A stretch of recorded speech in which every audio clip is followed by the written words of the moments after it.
Hello familia ya Kristo.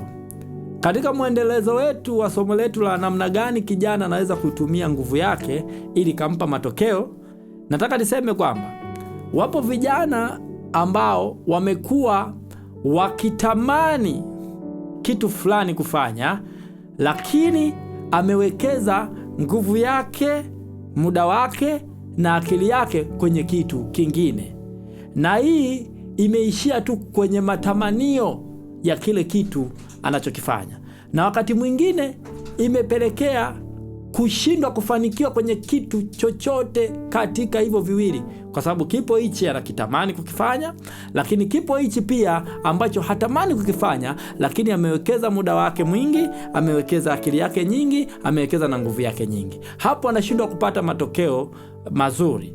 Nataka nikusii, kama kuna kitu unapenda kukifanya na unaamini ukifanya utafanikiwa, ni lazima uhakikishe kwamba unahamisha nguvu yako, unaweka kwenye hicho kitu unachokipenda, muda wako na akili yako, ili uweze kupata matokeo.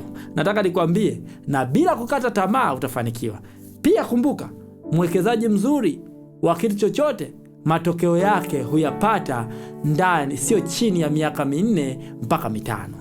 Lazima pia uwe na uvumilivu kwa kile unachokipenda kukifanya, ulichoamua kukiwekea muda, nguvu na akili. Kukipa muda angalau miaka 4 au 5, ndipo utakapoweza kupata matokeo. Fanya bila kuchoka, utayaona matokeo ya nguvu yako kama kijana. Mungu akubariki sana.